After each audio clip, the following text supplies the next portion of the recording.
Needless Things Podcast.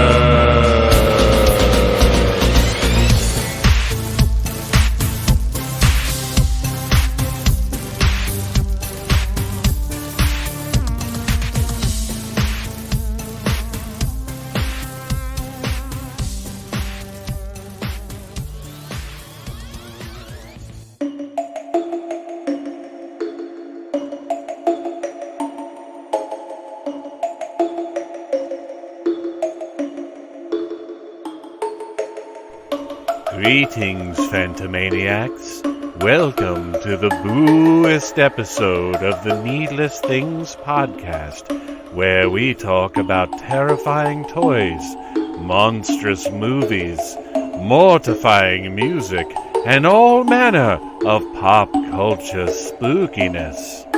I am your host, Diabolical Dave, and as you all know, I only do the little voice thing for so long before I've got to put a stop on and just talk like a regular human being. But it is time for another spooky Halloween episode of the Needless Things Podcast. This week, it is time for our October Needless Commentary, which is the legendary movie, the unappreciated or underappreciated movie, Idle Hands.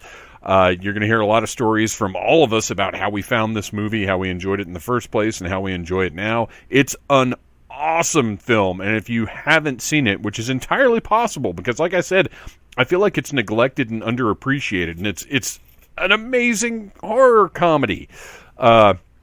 Please do check it out with us or before you listen to this, or however you want to do it. But before we get to that, we've got some spooky news.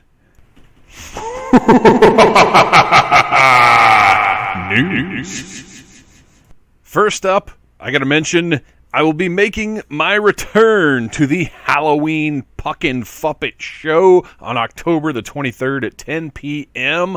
This is at the Village Theater. If you are going to be in the metro Atlanta area, it is an awesome time. Let's get weird, spooky weird, in person. Yes, this is in person. This is not any kind of virtual online event.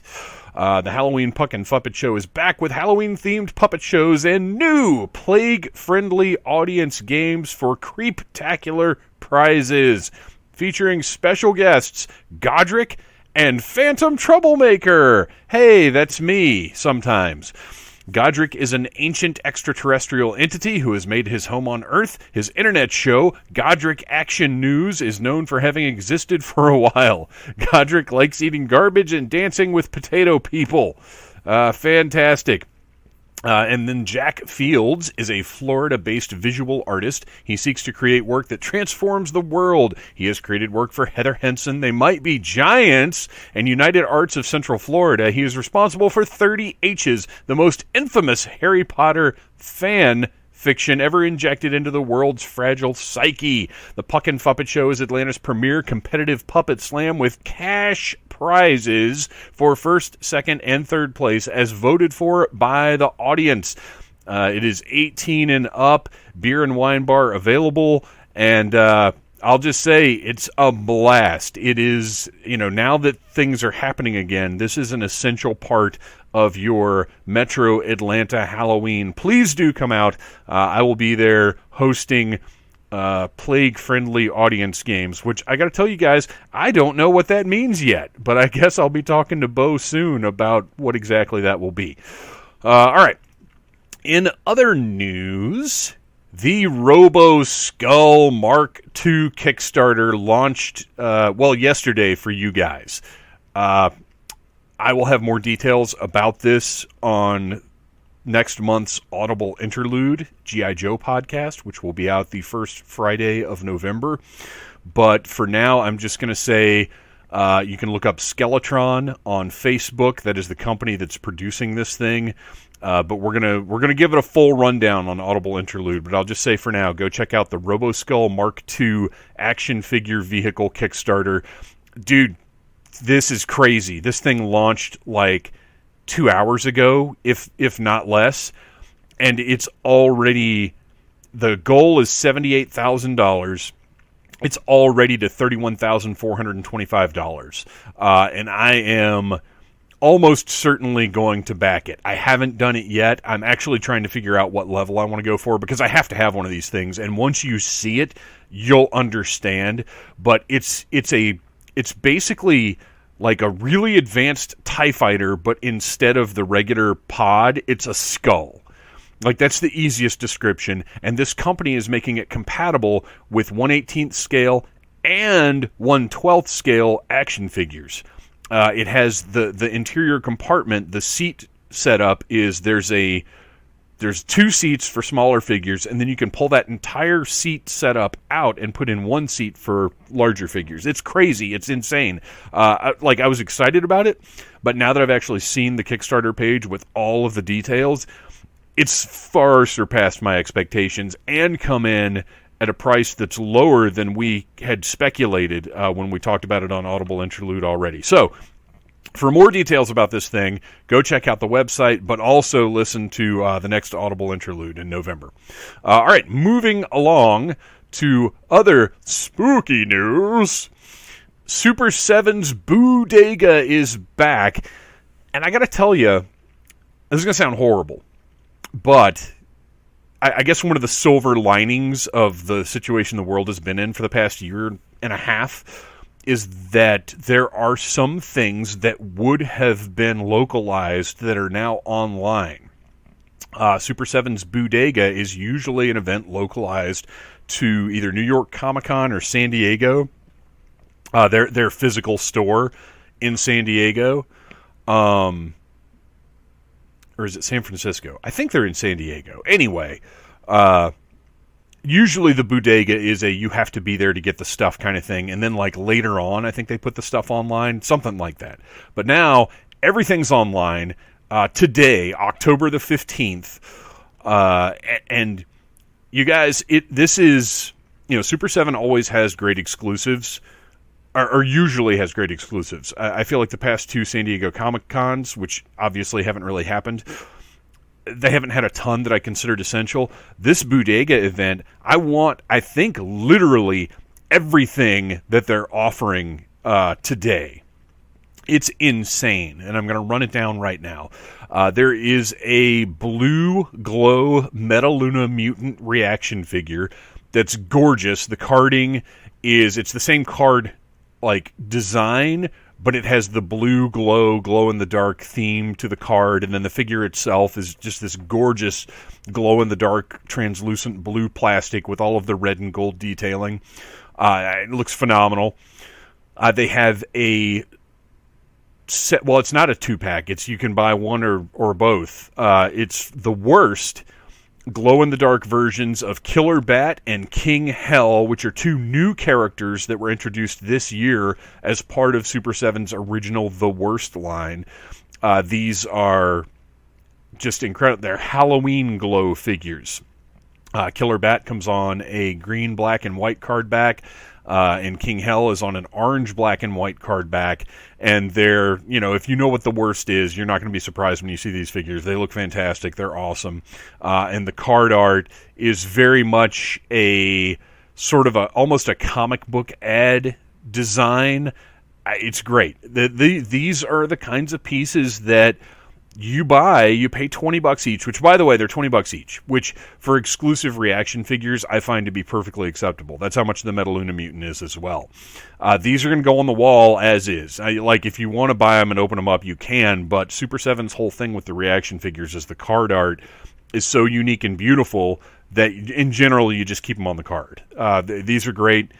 And then also from The Worst, the 4 Worstmen of the Apocalypse, which they have offered. I think the other 3 have already come out at various conventions or online offerings. This one is Cortex Commander, which is one of my favorite characters from The Worst. I've actually got him on my desk right in front of me now. I'm holding him in my hand. It's a uniform body with a brain in a dome for a head. And the dome does come off, which if this is Super 7's magic. They understand, like when I was a little kid, I would have wanted this dome to come off, and Super 7 knows that, which is why the dome comes off. But anyway, Cortex Commander is a great character, and this is a white and gold version of Cortex Commander on what is probably the Battle Cat base that Super 7 released in their reaction line, but then it's got completely different armor on it and a saddle and everything. This looks awesome. And Cortex Commander comes with Robot Reaper's scythe remolded in white and gold. It's beautiful. $45 for that one, which again, for this limited edition, gorgeous special occasion box set is great. Oh, and he represents Death of the four worstmen of the apocalypse. All right, moving on, because there's even more. Universal Monsters reaction figures. Now, we've seen all of these, but these are like crazy colors. The creature from the Black Lagoon is yellow and blue with red lips and claws. And I'm talking about bright, like neon colors, glow colors. And these are glow-in-the-dark figures. Frankenstein has a bright green suit, pink skin, blue hair. The Mummy has, it looks like a light red. And I'm trying to decide if the Mummy and the Wolfman look like they're translucent. But the Mummy has like light reddish orange bandages, red spots on him, and green skin. And then the Wolfman has a blue pants and shirt with pink fur and yellow skin. These are gorgeous, and they come in boxes that are reminiscent of the old Ben Cooper boxes that the costumes would come in. And I believe these are meant to recall specific designs from that era. These are incredible. These are $25 each because the packaging is obviously a little fancier than just a card back. It's in a window box with a cutout on the front. They're gorgeous, and I don't want to spend $100 on these four little figures that are going to be difficult to display other than just standing them on a shelf. But at the same time, once you see these, you'll understand. Holy cow, these are like must-haves. And I've noticed the Super 7 logo on these boxes is even reminiscent, I believe, of the Ben Cooper logo. Let's see. There are also two new Creature from the Black Lagoon figures. It looks like one of them is using the older tooling from the creature figure that came out when Funko was doing reaction figures. Or, I'm trying to remember if Super 7 did Universal Monsters before it went to Funko. I'm not positive, but there's a thicker body and a thinner body. And one of them is the newer reaction Universal Monsters style, and one of them's the older one. And I've got both on the wall, like way across the room. Oh, no, they're not even on the wall anymore. They're boxed up because I had to take them off the wall to make room for shelves. So anyway, these are in bright pink boxes that are reminiscent of the old Super... oh, gosh. It just slipped out of my head. But anyway, they're old school retro looking bright pink boxes, two different styles of creature that look old school and fantastic. These are also $25 each. Now, when I first saw these, I thought they were going to be like giant size, like Super 7 Super Cyborgs. And if they came in at like $75, I would have bought one for sure.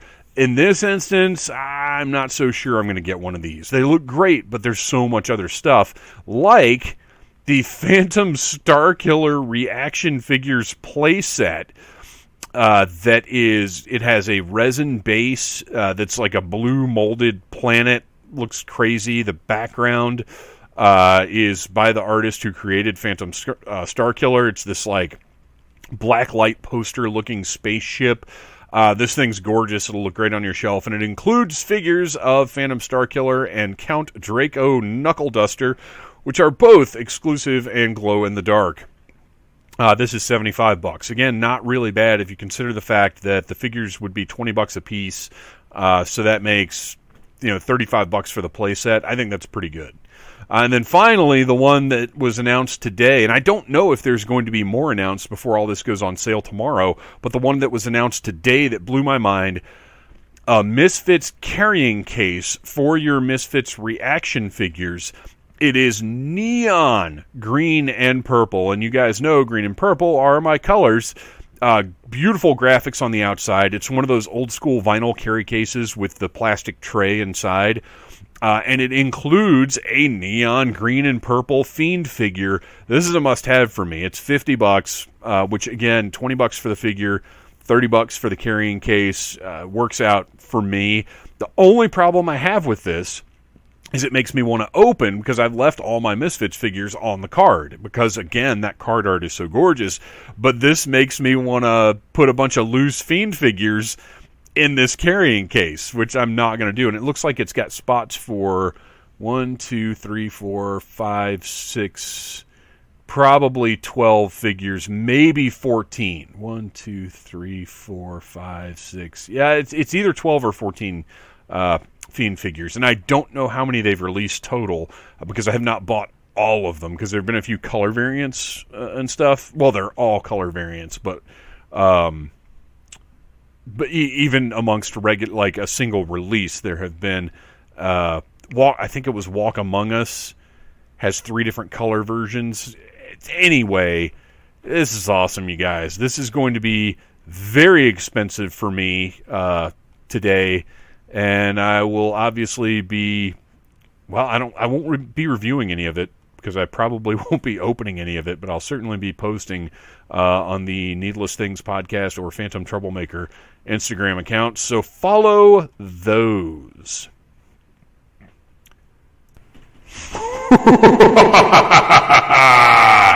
News.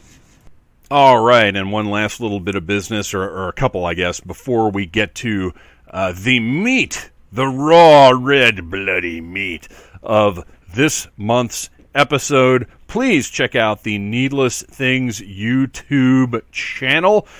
Next week, in keeping with the Puckin' Fuppet Show theme, I will be reviewing NECA's Puppet Master Ultimate figures. I had a plan to review the new Dark Lords Boglins, Bogabones and Blobkin, but I can't figure out how to get them out of the packaging without damaging the packaging. And as you know, if you're a Boglins fan, keeping that packaging intact is a whole part of the appeal of the Boglins experience. And I have messaged our good friend Tim Clark and the Boglins Instagram page, and have not heard anything back yet. So those puppet reviews look like they might not be happening, which kind of stinks, because I got these things way back in August, and I've been holding on to them to review for the spooky season. But, I mean, I'm not going to ruin this packaging. And believe me, you guys, I have messed around with these things, trying to figure out how to get it. What it is the plug that holds the tail in place. They have it going through the interior of the box to keep the Boglin in place during shipping. It's actually very clever, except for the fact that I can't figure out how to get it out without ruining the interior card. So, anyway, check out those Puppet Master reviews next week, possibly with, because those will be Monday and Wednesday, but it is possible Tuesday and Thursday could see a couple of things too, because there's some stuff I've got that I don't know if I want to wait on, but it's not spooky stuff. It's just sort of extras. And then this week, you can go to the Needless Things YouTube channel and check out reviews for Scare Glow from the Masters of the Universe Revelation, well, the Masterverse line, but it's from Revelation. This is the San Diego Comic-Con exclusive Scare Glow. And I'll just tell you, it's one of the most negative toy reviews I have posted. And then on Monday, I reviewed the newest Ash from Evil Dead 2 from NECA. And I have at least 10 Ash figures, maybe a dozen, and I guess I'm just going to keep buying them. So go check that out as well. Join the Needless Things Podcast Facebook group, where you can contribute to what we do here on Needless Things, and stay tuned for all kinds of cool new stuff that's going to be happening in the very near future. But for now, sit back, throw a burrito in the microwave, and enjoy Idle Hands.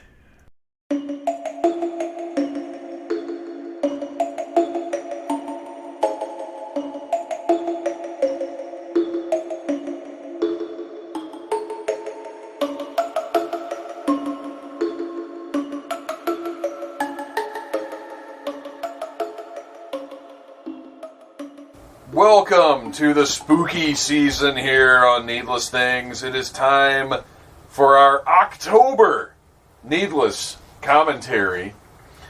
I am here with the lovely Cadavers. Hello. What's up? The cutest couple in the world, I personally believe. If you followed Phantom Troublemaker on Instagram, you saw the picture of them sharing a milkshake at Dragon Con. We're Literally so gross. Straight out of an Archie comic. And we gorged ourselves on disgusting pizza prior to recording this. Oh yeah. Because we're still riding the Dragon Con wave. Yeah, it's not our fault. It's Dragon Con. Yeah, we're still partying. Yeah. It's been like 2 weeks, but we're still. Yeah, it's fine. I'm still I gotta put a base on for the booze. That's why I Right, know that. sure. And we were messaging beforehand about what we're going to order, and you guys literally at the same time, Ryan sent a message that says, I like pepperoni, but Nicole prefers cheese, and Nicole sent a message that said, Ryan likes pepperoni, but I prefer cheese, like literally at the same time. That was just the most adorable thing I'd ever seen in my life. We're gross. We're not here tonight to be adorable. We're here tonight to Speak for yourself, sir. We're here tonight to be spooky. I am spooky and adorable. And we kind of did this super in advance last minute. Yeah. Because you're going to be busy in October. Yeah. It's Casket Creatures have a bunch of stuff going. Shows pretty much every weekend. The one weekend we don't have shows, we're going to Halloween Horror Nights. So, yeah. So every weekend. It was best to get this out of the way soon, which I decided like 2 days ago. Yeah. But that's okay. And I didn't know what we were going to watch, and I went through a few different things. I considered watching the Buffy Season 3 Halloween episode. But we can't do that without certain other members of the Needless Things crew. It would have just been too much to get together. I feel like we need to have a special event for that. Yeah. So I thought, and I realized, wait a minute. One of the greatest horror comedies of all time takes place at Halloween. We got to watch Idle Hands. Yeah. Yay. And I mean, this has us all over it. Like, this is in the vein of the kind of stuff we do. I don't know how we haven't done this yet. So, if you're listening at home, if you're watching along with us, pull out your VHS, DVD, Scream Factory Super Duper Special Edition release, which is the one we're watching. Cue it up to Chapter 1 and press play in 3, 2, 1.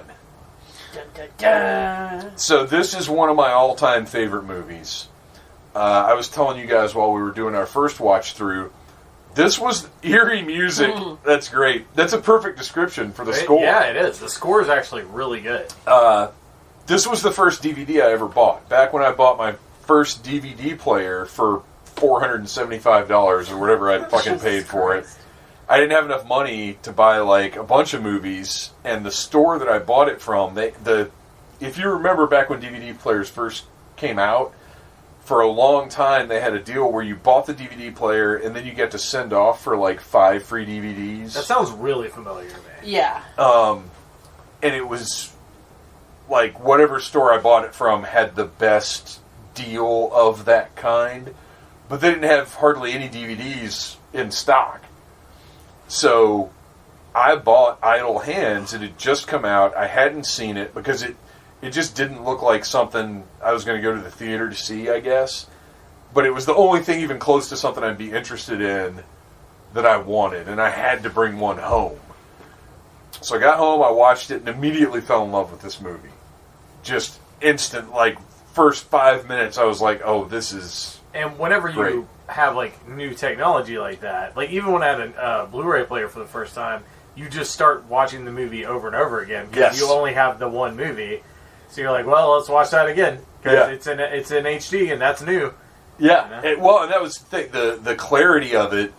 As time went on, and I got more and more DVDs, and actually got to see the difference between my VHS copies of things and DVD copies of things. That was a whole other thing. But watching this in crystal clear, 1080p DVD Whatever, quality. yeah. Well, no, it's not 1080 though. Because that's Blu-ray. Oh yeah, you're right. DVD's like what, $4.80? I don't even know. I know. I don't know. Yeah. But crystal clear DVD quality. But it's hilarious and it's gross and it's Fucking pretty love this. unique.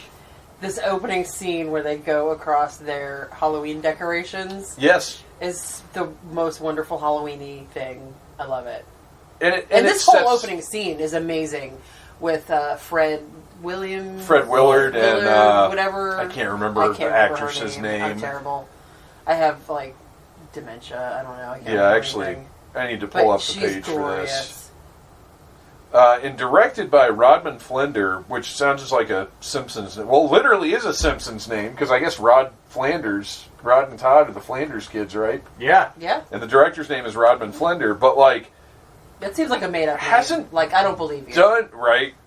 He hasn't done as much as you would think. Other than this, this bedroom is amazing, and you had said it was based on like an Argento look, which is glorious. For anybody listening, I highly recommend you just buy this movie and whatever, like either, just get the Blu-ray. I'm under the bed because the actual commentary for this movie is Rodman Flender, Seth Green, and what's his name? Edson Henson. Edson Feckelstein. Eldon Henson. Eldon Henson. Who you may know as Foggy from Daredevil. But it's the three of them, which is my favorite kind of commentary. I love when it's the director and a couple of the actors. Yeah. So the director gets to talk about how, and in Rodman Flender's case in this, when he designed this house to look like an Argento house. This bedroom is tell. Gorgeous. Yeah. It's like orange-red walls with these huge flowers painted on it, and it's just like so, it's lurid. It's so unique and amazing. I love it. And then you go out into the hallways, and it's this green. Yeah. But anyway, anybody should buy this and listen to that commentary also because it's fantastic. The director gets to talk about his vision and all of his ideas and everything, and then you have Seth Green and Eldon Henson just fucking around and having fun. I mean, it's probably almost as good as our commentary. I would say it's close. It's going to be a tough call. I have always loved Seth Green, since Buffy. He's really hard not to love. Yeah, he's Joker from Mass Effect. He's just ridiculously charismatic. I don't know what those words you just put together mean, but I'm sure they're cool. He's one of the coolest characters in the game. See, at this point, I had not yet watched. Well, okay, wait. Buffy started in 97. Yeah. So when did Robot Chicken start? That was way later. That was way later. Yeah. That was after. That was when he was really established. Yeah, that was like 2000. Yeah.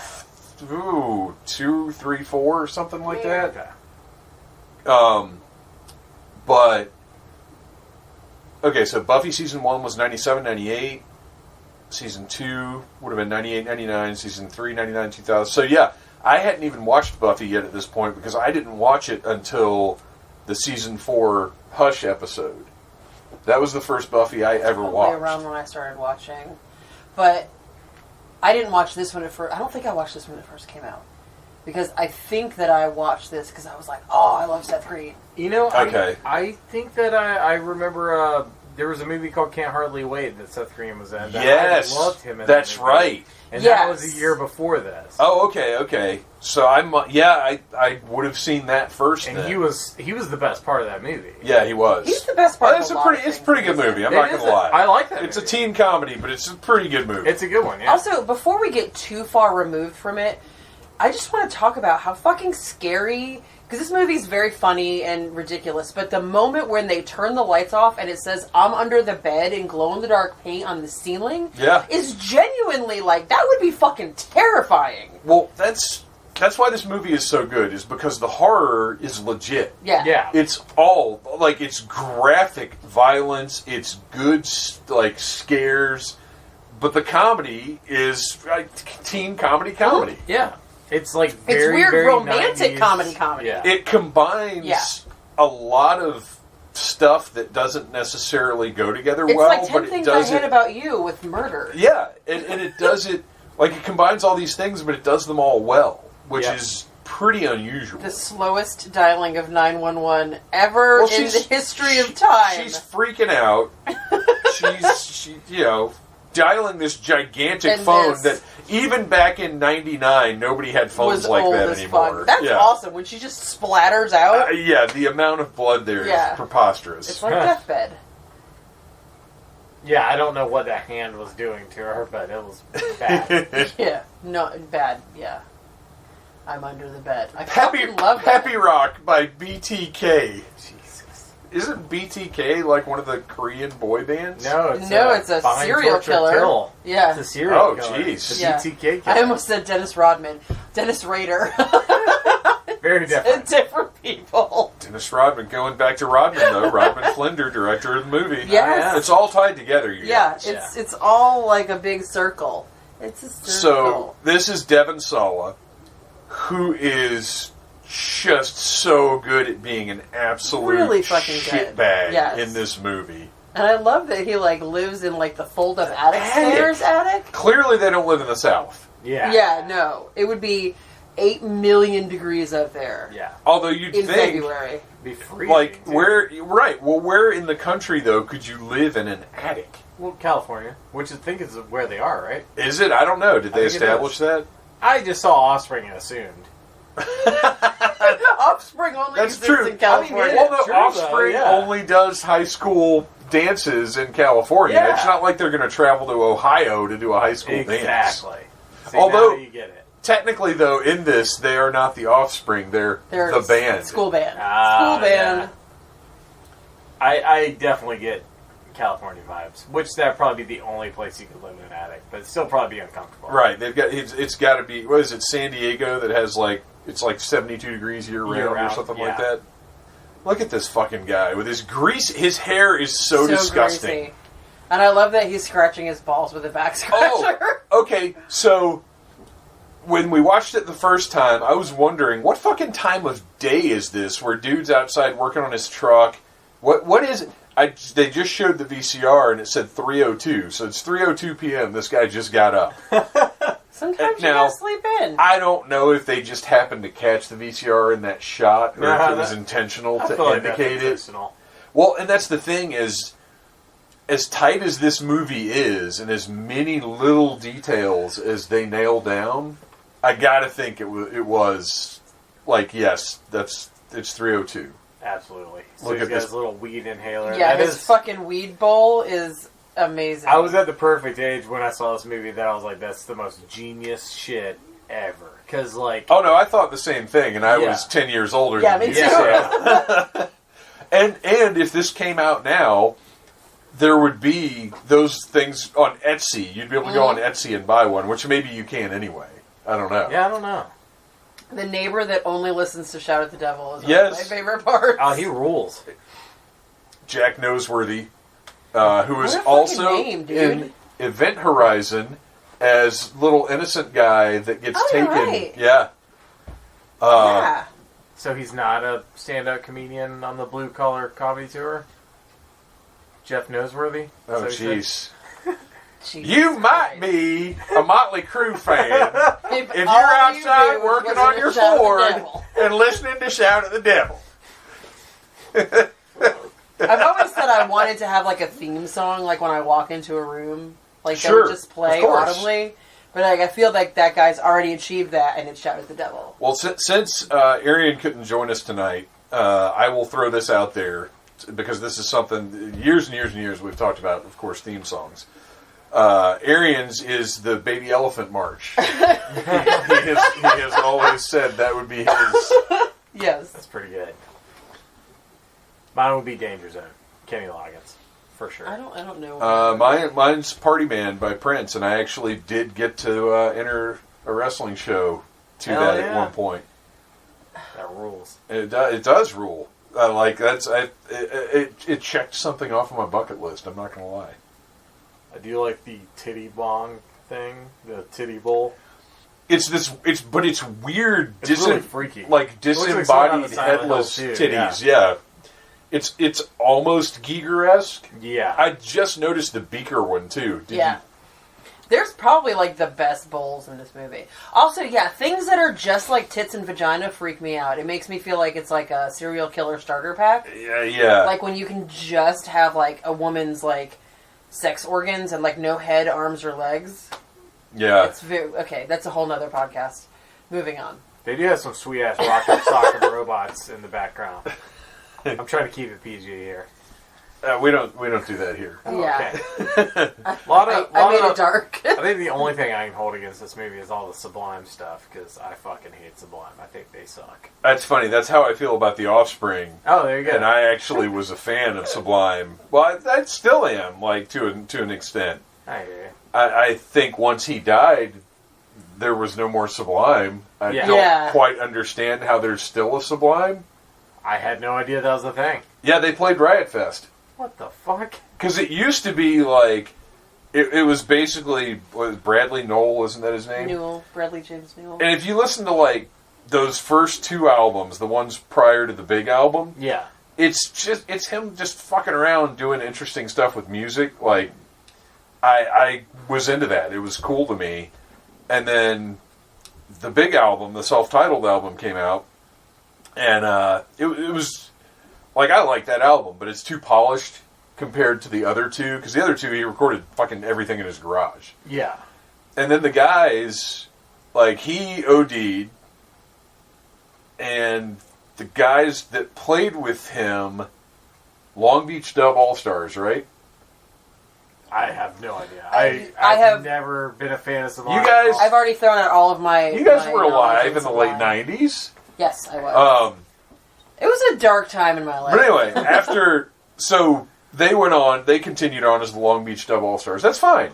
Dude's dead. The dude that actually made the music and, like, should have gotten all the money and success and everything, he died. But you still want to make music. That's fine, do another band. But now they're just straight up calling themselves Sublime, apparently. I think that's fucking weird. Yeah, we sold so many... Okay, so...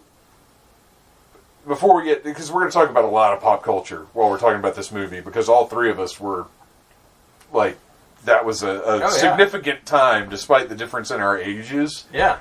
That was still a significant time for it. But as far as this movie goes, you guys said... Nicole, you said you didn't see it probably till years later. I can't remember when I saw it, but it wasn't when it first came out. I saw it really close to when it came out, for sure. Probably like when it was out for rent. Yeah. Yeah, sure, I definitely rented it. But it was like, I remember renting it and it being new. Like, it was like a new thing. Right. Well, and it would have. It's definitely a new release rental. Like, it's something you would walk in and be like, oh, there's that movie that I didn't think was interesting enough to see in the theater. Yeah. But I definitely want to check it out. Absolutely. So in 1999, by that time, I might have still been working at Hot Topic, but I had just come off of my run of like a year of working at Hot Topic and The Masquerade. So, like, I was immersed in all of the shit that's in this movie. Oh, I'm sure, yeah. So, for me, this is this weird, like, pop culture touchstone with all the Prodigy shit and the porn star shirt that Seth Green's wearing. Oh, I remember that shit. We sold those by the hundreds. They were fucking everywhere. So much of this just, like, speaks to my life experience. Yeah, so Vivica Fox, right? Yes. Yeah, she's fucking awesome. Sister Liquor. Sister That's Liquor. liqueur. She's fucking badass. I would like a little more backstory on the hand curse and her and like a little bit, but then also like maybe not. It's also kind of funny because she just comes up. She's almost like Creighton Duke a little bit. Yeah. In that she just sort of shows up and she has the knowledge of the mythology. Yeah. And you don't even question why. Right. She's like, I know I have a thing. And they give you... I think they give you enough. I would say that this absolutely. I would say this is slightly better executed than fucking Jason Goes to Hell. The movie's a piece of shit. You watch your mouth, boy. That movie fucking sucked. You are the worst. How dare you? I am probably maybe in the minority, but I think that like sometimes we get way too much backstory, and we don't need it. Like, okay, she's a demon. She hunts demon hands. Cool. Like, that's all I need. You know what would be good for her backstory is, like, a comic book miniseries. Yes, yeah. Like Dark Horse. Yeah. That would be perfect. That's all we need. Yeah. Like, in this movie, this is what I need. Like, there she is. She's dressed up as a nun. She's Sister Liquor. Fucking, you know, she's a demon hunter hand person. And the other thing is when... It's a lot of fucking fog in this scene. Well, no, it's all smoke because they're burning leaves, but this is a great fucking shot. Yeah. It like, establishes this creepiness, but with, like, it based in reality because everybody's burning leaves for some reason. And then it just turns completely silly with the cops. It's so good. There it is. Real quick, back to the scene with Seth Green and Foggy. When it kind of grosses me out when he's eating Cheetos or whatever. They're straight up cheesy poofs. Cheesy poofs, like South Park. Yeah. Well, he's eating cheesy poofs and then scratching his balls and then throwing cheesy poofs in the dude's mouth. Oh, so it's like I didn't even catch his balls in his friend's mouth. He's got Cheeto dust on his balls too. Yeah. Like all of it's gross. Like every bit. There's a lot of cross contamination going on there. I just thought about that watching it a second time. I was like, ugh. So on the left here we have Sean Whalen, who's amazing. Roach. He'd been in tons of things, and then People Under the Stairs. And now they've switched. Now on the left, this guy looks vaguely like one of the scumbag family from It's Always Sunny. It's not. I mean, it's obviously not because he would be way too old by the time It's Always Sunny happens. Dude, no, I said that. Did you hear me saying that when we were watching it the first time? Yeah. No, I literally was like, he reminds me of the McPoyles. They both kind of do. Yeah, they could. Yeah. The McPoyle family. Yeah. Fast forward time, and they could be McPoyles. Yeah, absolutely. Really. Drink some milk, you know. Yeah, that's just funny, because like I literally said the exact same thing while we were watching it.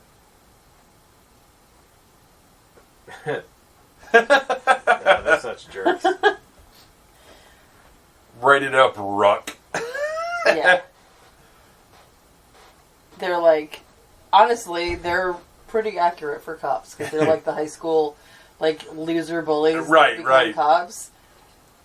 Literally the only way they can have any kind of power over anybody is by becoming cops. This movie is so well made. Like, it really is. All of the shots, the camera work, just beautiful stuff. A lot of thought, a lot of care. It's a very well thought out movie. I mean, every scene has a purpose, and like everything like flows together really well. And I believe that was Bridget the Midget in that music video I think that he's was. watching. Like, he's getting the dog to lick his joint. No, and he also is rolling it with the ticket that he got. Which means it's going to be the harshest joint. Oh, it's going to be horrible. Well, but it's not even a joint. He's doing the nutmeg and oregano. Whatever. Yeah, nutmeg and oregano. Yeah, like, this is definitely like you shouldn't smoke this at all. All the stuff between him and the dog is gold. Yes. Also, he still has no idea that his parents are gone. Yeah, he doesn't give a shit. No. This is such a good bit. The breathing noise immediately stops as soon as he puts his hand on the dog's snout. So good. All of the dog gags in this is fucking hilarious. They're so great. Cute. I Am a Pig by 2WO is this song. I like that it's giving us the song titles. I don't think subtitles that's not usual. do that ever. That's nice. Which, speaking of, the score for this is phenomenal. It's by Graham Revell, who's done tons and tons and tons of stuff. So God foul. Oh. And, I don't think it could have been that bad. And then the soundtrack is just a cross-section of late 90s music. What was happening with music. There's also, like, an insane amount of cameos in this movie that, like, you can barely pick up on. I don't even know why. Tits. Did you know Ricky Martin is in this movie? What? Yeah. Like, Livin' La Vida Loca? Yeah. Ricky? Wait, is that Ricky Martin? Yeah. Yeah. Man in Car Park. What? Yes. That Ricky Martin? Yes, the Ricky Martin. Was this before Who's in a car La Vida park? Loca? I don't know, but Kyle Gass is in it. Tom What? DeLonge. What? Yeah. Well, okay, you caught him. I actually saw Tom DeLonge before I looked it up. I wouldn't Kyle recognize... Gass was one of the He burger worked at the people. burger place. Oh my gosh. I wouldn't recognize one of the Blink-182 guys if they walked in here right now. I was... they're not my bag. You know what? It's weird. They weren't my bag when they were popular. And then afterwards, like looking back at it, I realized like why they were popular, and I appreciate it. Oh my god! Look at the dog. I don't... The dog is so good. But that's kind of where I stand with them. It's I don't just... I did dislike I them despised them back in the day. Yeah, me when too. they were out. Because it was like a punchline. Oh, you like Blink-182. Right. Loser. Like, yeah, my appreciation for them has grown. Yeah, I don't years. appreciate them, but now I'm like, they're good at what they did. I get good it. Good for them. I'm I would go see them live. I'm a lot different than I was 22 years ago. Well, I would certainly hope so. Yeah, right. Because if you weren't, Right. that's fucking sad. Yeah. I've grown. I know people like at our age that are That aren't different any than they were different. 20 Yeah. years ago, and it's really sad. Like, guy, buy a new vest. Yeah.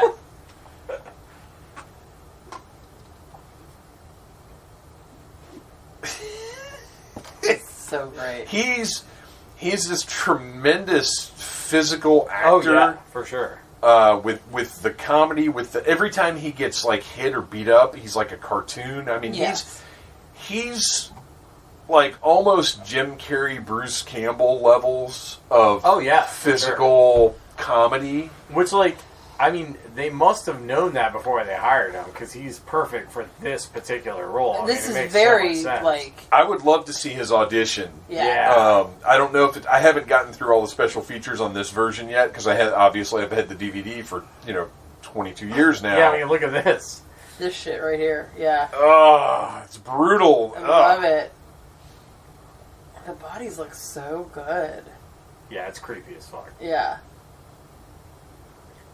It's also a good reveal because you almost forget about the scarecrows.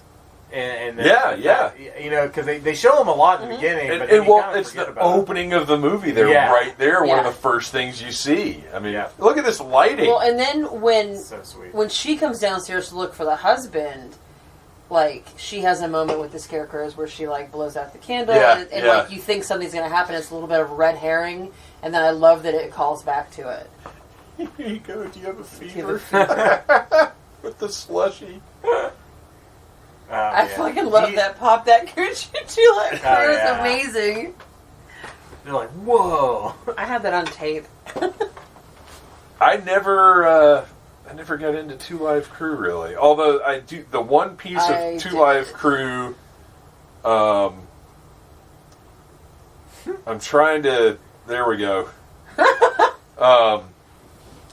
The one piece of Two Live Crew music that I've got, Jason Nevins did a remix of "We Want Some Pussy." That's like just the most ridiculous like techno house music you've ever heard, and it's so over the top. I was like, I have to own this. It's just silly. When Me So Horny came out, I remember I had like I didn't go to many school dances, but I was maybe like 7th grade or 8th grade, and they played the radio because it was the biggest song in like out at that time, and they played the radio version, but all like the students we were singing like the explicit version.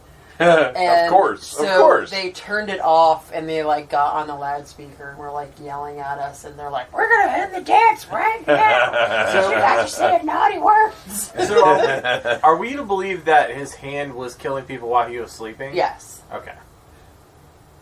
Gotcha. Yeah, that's definitely what's been going on. Yeah. Previously. Yeah. So, like, when you see in the beginning where a mom is calling 911 and it reaches out from under the bed, that's his bad hand. Yeah. It's his naughty hand. What have you been doing with that hand?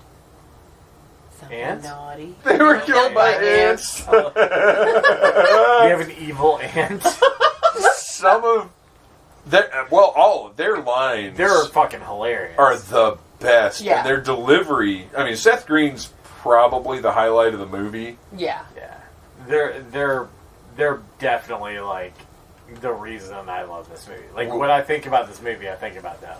Mm-hmm. We'll get to it later on, but his line when they're microwaving the burritos Yeah. Oh yeah. might be the biggest laugh I've had this year. It was really fucking funny. I don't know why it hit so hard. it's it did the same to me. It was funny as shit. Man. It was The like killer was wearing your shirt. Yeah, that's so good. They're so they play the dumb stoners so good. I love it. Yeah, well, and it's also a stoner movie. Yeah, very Oh, yeah. much. It's all of these genres rolled up into one, and so often that just doesn't work. Yeah, and somehow they pull it off beautifully. Yeah. Yeah, a lot of times when you try to mix genres, it ends up really there's also confused. just a whole lot of stuff in this movie It's that just a nutmeg or something. there's a whole lot of stuff in this movie that like they just throw out ridiculous concepts and you just buy it because the shit just works. Because they've set up this world. Look at Seth Green right here. Like he's freaking out. He's scared. Oh like, yeah. He's not playing it cool. He's like, it's just great. Took some nutmeg. I like how his way to deal with a bad situation is Smoke to more weed. More weed, yeah. That is Mick Fudge. Yes. The best fucking injury in any movie. The best kill ever. I the love it bottle when- in the head. I love it when Yeah. but at this point you can hear him like when he's shaking him around. You can hear liquid. Oh, the whole Yeah. rest of the movie. Yeah, You yeah. can hear it sloshing in there. It's great. So good.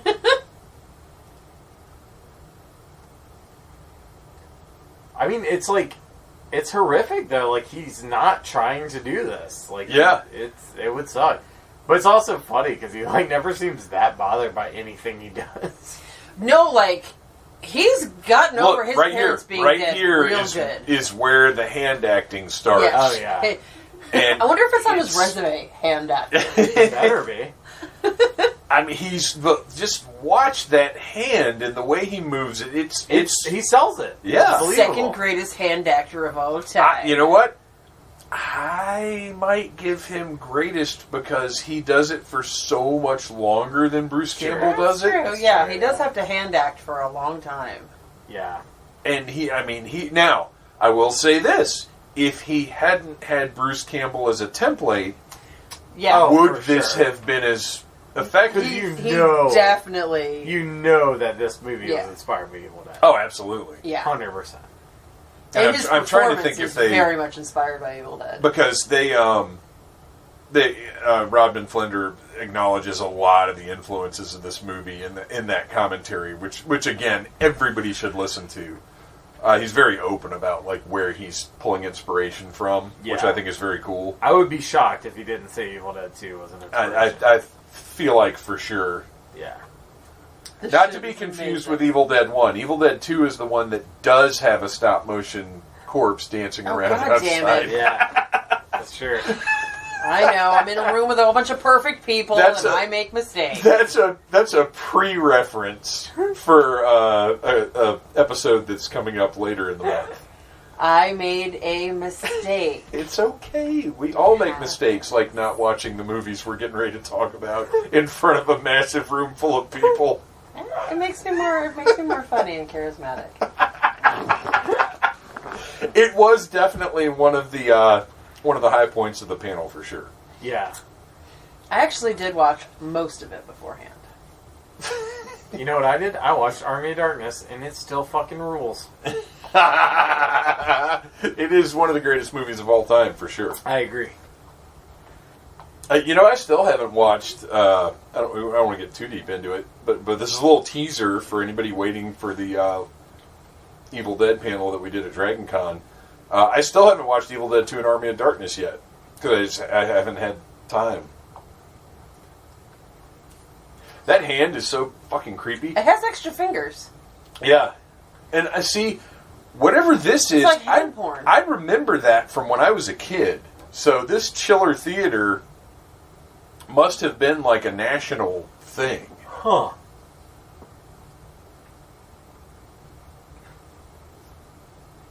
I do like how much he likes cartoons. Yeah. Yes, and I love the fact that, like, he just cut his friend's head off. And he's like, so I'm just going to sit and, like, watch some cartoons. That'd be cool. And then his hand is like, no, I want to watch hand stuff. Yeah, everything the hand chooses movies. is hand, like, there's a hand in the... Yeah. This is some good shit. Do we ever see... No. We never see the cat I again. mean, wow. It definitely lives because you hear it later, like when it shows him in the bushes, you hear the cat. But yeah, he fucks it up. That's for sure. Poor kitty. Literally like a gunned stuffed animal that they bought from Social Expressions. I like 100% think that they were filming that and somebody on set was probably like, maybe it's a little too cheesy, maybe we should do something more realistic, and the director's laughing and he's like, no, we're keeping it. Yeah. It's fucking hilarious. Because it's too funny. Gosh, that is incredible. Look at that guy. Yeah, that fucking flip insane. is great. Yeah, He's he really good. is. Everything about this movie is fabulous. Except for her acting. It's not great. I feel like she gets a little better as the movie goes on, though. Yeah, me too. Yeah, when they just let her be scared, it's better. When Yeah. she's actually trying to act, Well, it's not great. And even though when they're in the conveniently sized vent in the school, Yeah. She's better in there. even there she's. That's true. I'm trying to remember. It's really just these first few scenes when Where she's it's like rough. overacting yeah. a lot. Well, I mean, that she's literally walking like she's Catwoman or something. Yeah. It's really weird. Very sure. She's like being this like over the top, like seductive, and I'm like, are you supposed to be like a high school kid? Like, be a little more awkward, honey, please. I'm trying to remember when Dark Angel. I think Dark Angel was after this. I think so. I think that might have been 2000. Which I freaking love that show. I guess I'm alone in that. I've never seen I it. watched it here and there, but Yeah, I never watched it religiously. 2000 to 2002. It's a good show. Yeah. I watched Alias. Is that similar? I have not watched Alias, pretty good. so I can't speak to that. Sydney Barstow, isn't that her name? Sydney Barstool? She hangs out with Jeff Noseworthy. If you go to the Burger Jungle and order a raspberry shake, You might be you Jeff might Noseworthy. be a Motley Crue fan. If you try to pick up grieving women at a makeshift shrine in front of a burger joint, you might be noseworthy. So she's got one of these boxing nuns up on a hat stand, and I like that. I want those things one. were awesome. I remember We those. sold them at Hot Topic. Yeah. Yeah, I remember those. Until, because the one that I worked at opened in 97, I think, and Simon Malls harassed the shit out of us if we carried anything with any religious connotation whatsoever. Wow. We could not carry we had to stop carrying those nuns. We had to stop carrying, we couldn't carry anything with any pentagrams on it. Who is Simon Malls? I'm sorry. keep going. Well, and you know what? That's valid though. Not everybody may know. For the listeners, Simon is a company that owns malls or manages malls, I guess. Sorry. So at the time, Simon Malls. Oh man, that ass grab is legendary, and he's still on there. Yeah. He like lifts her up off the ground Yes. like twice. He may have gotten a knuckle in. Yeah. It's like that video I sent where the guy's like leaning over in the cafeteria and the other guy's like just jams his fingers and lifts the guy up off the ground. Yeah, that's basically what it is. Yeah. Like, he got a couple knuckles in. I mean, for a first time ass grab, that was like aggressive. It was solid. Yeah. But I mean, the hand is possessed by evil. It knows how to get up in that ass. Yeah.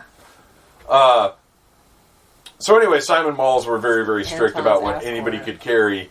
That's why when I walk into a Spencer Gifts now, or just Spencer, and see like dildos, it blows my mind. Yeah. Because nobody could carry anything even close to that back then. There was dildos when, maybe it was because I was up north. Not in a Simon Mall there was. It was the mall management. It wasn't Hot Topic or Spencer. Yeah, because I remember there were Hot Topics that carried like druid shit and like all kinds of. The first time I saw a dildo was in Spencer's. No, it was specific to Simon Malls that we could not carry anything sexual, anything religious. Because I think the Spencer's and Gwinnett Place Mall had like sex toys and weird stuff. Not until really. They always had like my first later on. Later, okay. Yeah. This was back in the days when the worst thing Spencer had was like fart spray. Yeah, the late 90s I still lived in New England. So we had just dildos everywhere. Yeah, I don't know what kind of heathen shit you guys had going on up there. Satan loving New Englanders. That's where witches come from, right? Yeah. That's true. We just had witches and dildos everywhere. Witches and dildos all over the place. I was actually the mascot of my high school. Actually, witches and dildos. Isn't that an ICP album? Probably. Witches and dildos. How do they work? There was a broom shortage, and they just started writing dildos. That's a fact. That's a good one. Oh man, there's oh gosh, I can't remember the name of the book. When I was a kid, big into fantasy books like the Dungeons and Dragons books and David Eddings and like any fantasy books Forgotten like that. Realms. Yeah, definitely. Hell yeah. And my mom bought me this book called the Something Ones. I can't remember what it was, and it was these animals that a witch owned, and they hated being owned by this witch. But there's a scene in the book where the witch uses her broom to get off. Like a dildo. Yes. Damn. It's like a young adult book? Well, obviously my mom did not realize this scene was in this book. It wasn't a young adult book. It was just a regular fantasy book. Like, that was the only scene in the whole book like that. It was so fucking weird. It's pretty intense. Man, I wish I could remember what the heck it was called. Just search Witches and dildos. Search, no, don't search it. Never mind. I'm definitely searching witches and dildos right now. Let's see what we get. You'll get a lot of things. Witches and dildos. The secrets and sex toys behind how witches flew. What? I was right. You were right. What the fuck? Is there any evidence that medieval women used broomsticks to rub ... The secret sex lives of witches. So that's like a thing. Witches used brooms to apply hallucinogens to their vaginas, not to fly. Wait. Okay, so ladies and gentlemen, you thought that this was going to be an Idle Hands commentary. We're now changing gears and talking about witches and dildos and hallucinogens on their genitals. Wow. That's interesting. I feel like we need to do a Dragon Con panel about this next year. 13 seriously magical sex toys for crystal-loving witchy types. Okay, that just sounds annoying. And then, of course, finally, we get down to Pornhub. Witch dildo porn videos. Oh, yeah. I'm sure there's plenty of those. Anytime anybody starts talking to me about crystals, I want them to shut the fuck up. I feel like it's nice that we had a little history lesson here on the show. Now let's move on to Mick and Panub as reanimated zombies, which I think they do explain why they... Well, Not they really. say... They just say they walked away from the light. Right. Yeah, they said it was too far. Yeah. But so they're like, man, it was really far. It is like an insane choice. Yeah. Well, they're just lazy. It's great, yeah. And this is such a good unearthing. Oh, yeah. And with all the... And scary as fuck when he first comes out. And you have a good excuse to have all the fucking goofy, like, the red and green lights and everything because it's fucking Halloween. It is Halloween, yeah, right? It right. works. It sets the tone. So it's got that like Italian horror kind of look to it, but like it makes sense in the world because it's like a fucking it's a Halloween movie. I like the little kissing Dutch children statues in the background. Yeah. Yeah. I love the shovel sound effect, and then the fact that he like realizes he gets hit with the shovel makes like a ooh. Yeah. It's like some goofy ass cartoon shit. I love it. I also love this because like I recently had like a night where like all night long I just had like, these fucking horrific dreams, and they seem real, and then I woke up and was like, oh my god, thank God that wasn't real. And that's what he's going through right here, and it's so relatable. It's like he's like, oh no, my parents are alive, my friends are alive, it's all good, and then he comes dreamed downstairs. I went to jail. Yeah, for killing somebody. It was brutal. I mean, it's not outside of the realm of possibility. Hey, I'm nice. You are nice. Yeah, I woke until you're not. Until I'm not nice. yeah, I had like a moment. I woke up and was like, "Oh, thank God that was a dream." But what if I woke up and she was in jail? That'd be crazy. I had a similar thing a couple months ago, and I can't remember exactly what it was, but it was Mrs. Troublemaker. I think there were zombies involved, and there was some kind of horrible problem. Like, I couldn't get to her or something, and it was so real and intense, I woke up and I could not get back to sleep. Yeah, I was like, oh. I have a lot of those. Horrible. Yeah, like, I can't get to, like, Ryan or, like, a loved one. Those types of dreams are really intense. Just like, oh, I can't get to them, and it, like, it is... That's terrifying. So Phantom Jr. has just come down here with... How many masks do you have on right now? I don't know. Like 7. Oh my Well, you got gosh. a panty on your head.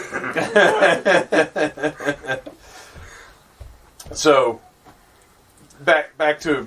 We're recording right now. Which it's fine. We can have a little guest appearance here. What do you think of this guy? Uncool music like Enya. He's had his head cut off by his best friend, and then he had a beer bottle stuck in his brain, also by his best friend. I mean, it happens sometimes. On accident. On accident. This is Idle Hands. Had a doozy of a day. His hand is possessed by evil because he's lazy and awful. We also had a discussion before we started recording about what the saying is. Like, idle hands are the devil's playground, playthings, workshop, tools, like... So, yeah, we should have, like, a poll on, like, what people will, like... Yes, think let us know... Everybody knows the idea of it, like, idle hands are the devil's playground, or idle hands are the devil's workshop, or whatever, but, like, I'm sure there's actually, like... I've never heard workshop. I haven't either. That's That weird sounds, to me. Yeah, that sounds... But two of us thought playthings, and 2 of us thought playground. Yeah. And the 2 of us that thought playthings are from the south. Yeah. And the 2 of us that thought playground are from the north. I think that's the difference. And that's often a distinction that comes up. So let's talk about... Fucking Yankees. Sorry. Just kidding. Just kidding.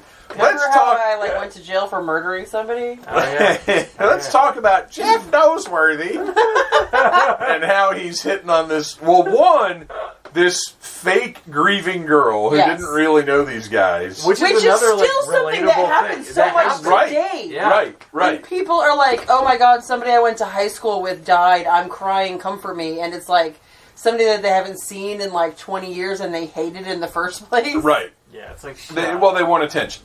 Yes.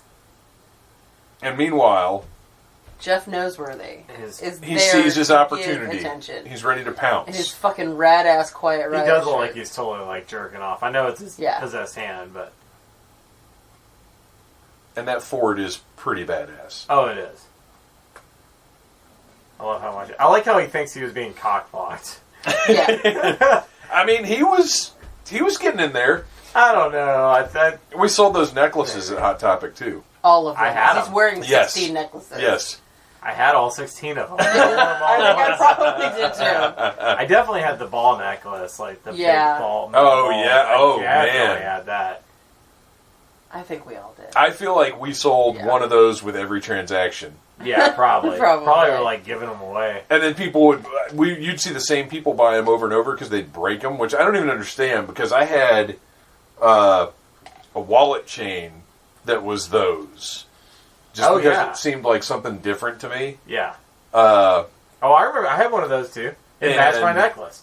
Yeah, I had the wallet chain and everything. Yeah. I think I still have one sitting around somewhere. Yeah, it survived a long ass time. I've still got it upstairs, but somehow people would break those necklaces all the time. Tom DeLonge, right there. Tom DeLonge, Blink 182. Aliens. Spicy safari fries sound pretty good. I know. They really do. I want a raspberry apple turnover. Slap some extra mustard on that jungle burger. Never asked for extra mustard. I 100% love like fucking. I just love themed restaurants in general, and it's always fun to see like new ones in movies that don't actually exist. But I do wish this existed. Well, and if you this is pointed out in that commentary that I mentioned. They say if you pause it and look at the menu, they made up like because obviously the production designers made all this shit. Yeah.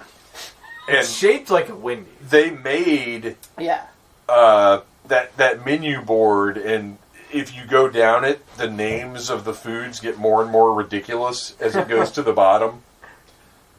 So if anybody watching this pauses it, just look at the menu for the restaurant. Where the fuck is Kyle Gass? I've been looking for him. Yeah, I haven't seen Idle him. Hands at Sea, Devil's Playground. Yeah, he says playground. Yeah. But, I mean, if they are in California, if that's accurate, then who knows what kind of crazy shit they've heard out there. Dragula by Rob Zombie. Here's another one to throw out to the listeners. Well, okay, first, for the listeners, we'll put up a poll in the Needless Things Podcast Facebook group as to what idle hands are. But tweet it to us also at Needless Things Podcast. But... It's not playpen. I'm trying to get back to what I was... Oh. So Ryan and I both recall a movie that uses the Dragula video, which I think is in a shit ton of movies. Yeah, it is. But is playing a different song over the Dragula video. Yeah, because I remember that and I remember being annoyed by it. And you mentioned it might be this movie, and I thought you were right, but it wasn't. Yeah, once we got to it, they actually do play Dragula, which I think might be on the soundtrack. I'm going to take a look right now and find out. You know, nobody goes looking for these cops. Like, nobody gives a fuck. No. Well, everything moves along pretty fast, though. That's true, yeah. Like, this is all in, like, a day. Yeah, that's true. Also, like, you know, me and Nicole had well, maybe I should say this to the end. Well, just briefly, like, we had a talk the other day after watching a recent movie about how if this movie went on 5 minutes longer, it would, like, have, like, a bad ending. It has a good ending, but if it went on 5 minutes longer, the police would be talking to them, and then they'd go to jail. There's so many movies like that. Yeah. This is one of them where, like, I feel like, you know, the police are going to come in and question them. Yeah, there's a lot of cleanup. Right. Yeah. Why are there all these bodies in your house? Yeah. Yeah, like, there's so many movies that it's like it ends with a happy ending. But if you went forward in time 15 minutes, that person would be incarcerated. Yeah. That's very true. Yeah. If you start looking at movies like that, you'll see it a lot. Where you're like, there's no way this could end okay for them. His parents are dead. His best friends are dead. These two cops are dead. Yeah, but his fingerprints are all over everything. But he's just in the hospital. Yeah, he's going to be like, no, it was my hand. Like, he would have been way better dead. Okay, so this soundtrack features Second Solution by The Living End, Enthused by Blink 182, Beheaded by The Offspring, Mama Said Knock You Out by The Waking Hours, what? Dragula, the Hot Rod Herman remix by Rob Zombie, Mind Trip, Idle Hands mix by Zebrahead, remember them? I do, yeah. Sarah Michelle Gellar appeared on their album cover. Push It by Static X, which was featured on literally every soundtrack that came out in 1999, including video game soundtracks. Oh, yeah. Bleeding Boy by Disappointment Incorporated, which is a very 90s band name. Mm-hmm. Caitlin by Unwritten Law. The knitting didn't help at all. I remember Unwritten Law. My Girlfriend's Dead by the Vandals. Don't see them on a lot of soundtracks. That's awesome. Rude Boy Rock by Lion Rock, which is probably the song that plays when Mick and Penub are making the burritos. Yeah, that makes sense. Shout at the Devil by Motley Crue. Yeah. I didn't notice that one. No, I didn't catch that. When did that happen? I didn't notice it. And then the Idle Hands theme by Graham Revell, which is a fantastic theme. Yes. Yeah, it is. I might have to hunt this soundtrack down. I love that he says to him, "Get your head." Yeah, the bagel guillotine. So the bagel cutter was definitely a thing. Yeah. Back then, I don't know if it still is or not. I think that I didn't have one, but we had one at somewhere that I worked. Like it was in the break room. Yeah. And all it did was like squish the bagel. Right. It mashed it because you probably used it like 3 times and then the blade was dull. Yeah. You breathed on it and the blade was dull. It was like, ugh, it was the worst. That shit's so funny though. He's like, dude, this shit won't even cut my bagels.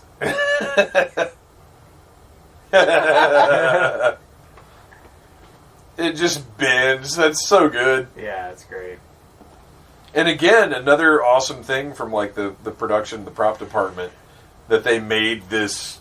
You know, they just made this default defective bagel cutter. I love this shit. This is great. Like they don't know how to fix this problem either. And they're just like, oh, it's broken. Yeah. Like, get the electric carver. Oh no. Who says electric carver? I don't know, but it does make me think like how they used the electric carver in Evil Dead, and it fucking freaked me out. Oh yeah. Yeah, that shit was pretty awesome. Because like that shit was brutal. I think that this was the had a best different idea. tone than this. Yeah. Well, and it's also funny to me, and again, it's just a visual thing that they wanted to do because it is funny. But like his head that isn't attached to anything in ways right. Like this is your solution, but he does do it pretty quick after. Yeah. And I think that like the body holds the head down for a minute, and he spits it out. You scream like that comes back later. Yep. Why in the world would they have the iron like hot and ready to go? Gosh, that's brutal. That's a good point. Why was the iron just on? Like, there's no way that any of these kids have ever ironed anything. No, absolutely not. I mean, I don't know. I feel like he kind of hinted that he had planned that because he's like, oh yeah, you got to stop the blood. If you ever watch ER, maybe he had it ready to go. I guess. I'll take that. That's fine. It works. Sure. If that's I'm willing to suspend a lot of disbelief in this movie and be totally okay with if that's the one logic gap in this movie, then they're doing pretty good. Also, we are totally overlooking the fact that this kid cuts his fucking hand off and runs around, fine literally running around for the rest of the movie. whole rest of the movie. He just puts a Target bag on it, and he's just like, "It's okay. I put a Target bag on it." Which is another great little detail how they line the target on the Target bag up at the end of his stump. But Tense it's like music. That's a real serious injury. Yes. It's going to cause you some problems. Significant life-threatening injury. Generally, you're not going to just be running around going to school dances when you cut your fucking hand off. But who am I? Yeah, I saw 128 hours, and that shit looked brutal.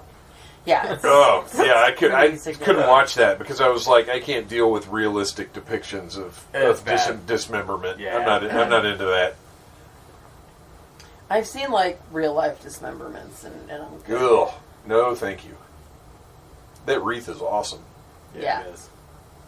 Which again, now seeing elaborate Halloween decor like this is pretty commonplace. I'm not saying everybody does it, but everybody's seen it. We've all been Spirit Halloween, but back in '99, this was actually kind of like you looked at these people's house all decked out for Halloween, and it's like, ooh, that's aspirational. That's awesome that they do this. Shit like this when I was growing up. Like we would go all out in my house. No, my parents were not Halloween people. I don't know that we really did anything. It's so gross.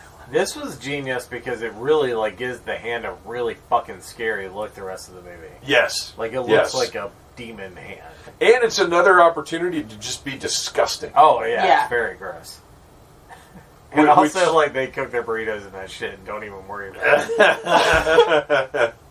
Yes. So Jessica Alba, I don't think she's like any kind of great actor or anything, but I am a fan just because so much of what she's done is fun stuff. Yeah. Like, I like the Fantastic Four movies that she's in. I know that's not a popular take, but I think they're really fun movies. Yeah.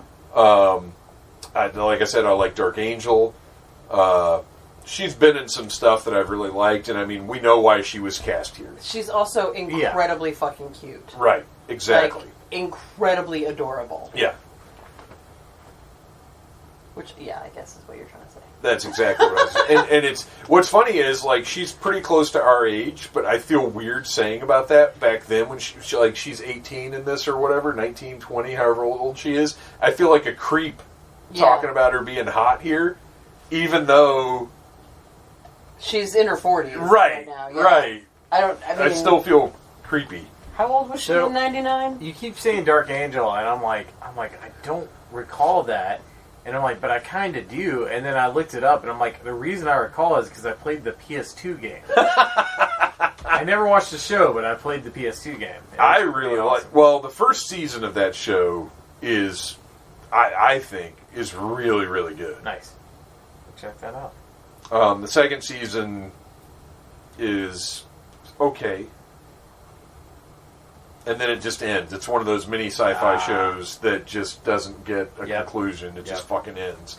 So okay, here it is. Here it is. So she was actually 18. Maybe we should clean it first. Hey, and while we're at it, we can clean the whole fucking house. And then just the look he gives him. His delivery, when he said that when we were watching it through the first time, we all just died. Yes. That's fucking hysterical. But that's like... That's Seth Green. That's what's so awesome about him. He has like perfect comic timing. Well, it's why in Buffy, like, every scene he's in Buffy, he's the main person in the scene. Yeah, he steals every fucking scene. It's awesome. Wait till we get to the Oz parts of Buffy. His Halloween costume in that season 3 one, just the name tag. Yeah.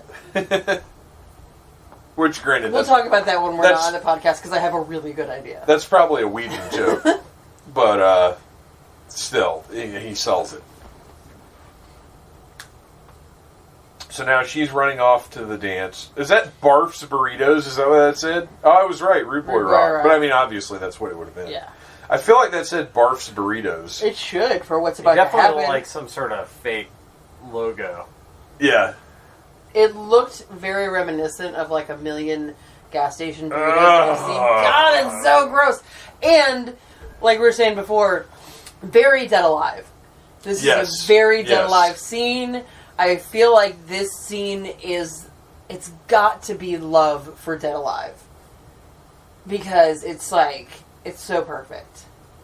And that's the biggest roll of duct tape I've ever seen in my life. Yes, you can fix your whole house with that. But also, like, the piece he tears off is not long enough to go around. No, it's not. Not even close. No. And it's also not even, like, tight around his neck or anything. But who cares? It's great. It's perfect.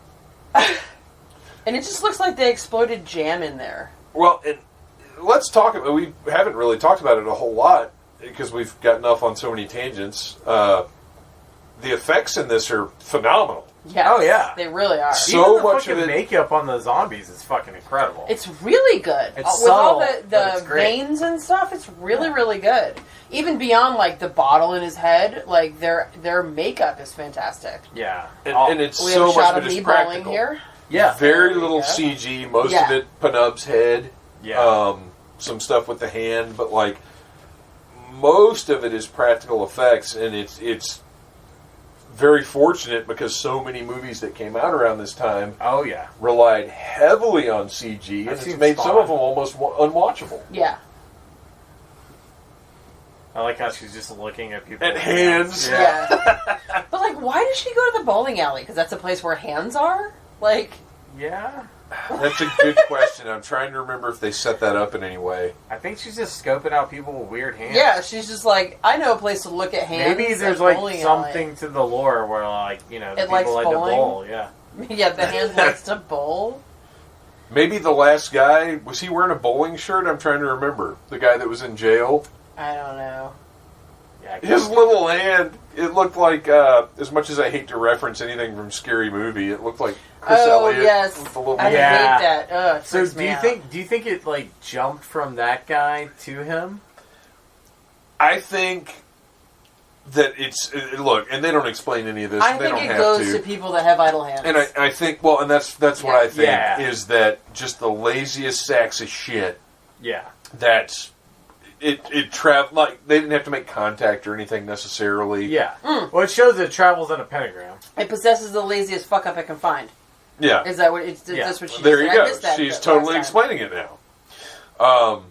Ask and you but shall find. I think part of the advantage of not explaining the lore too thoroughly is then they've got the freedom to kind of do whatever with it.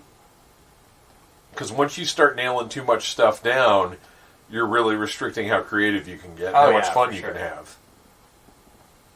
She's really glorious in this movie. And he is so gross.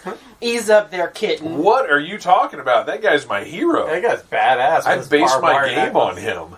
Oh, yeah. He's like, I got some balls for you. He's all about game.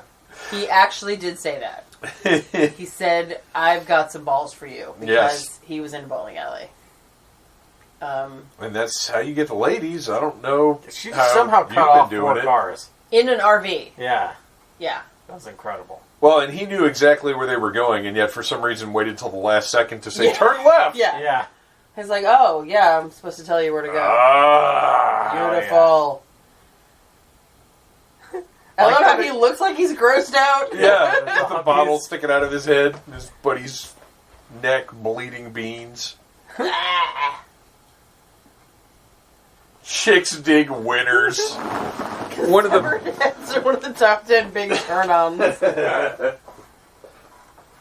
Alright guys, I'm down to my last 3 beers from this variety pack, and I don't remember what they are, so we're going to do a little experiment here. Oh God. Where I find out if this is any good or not.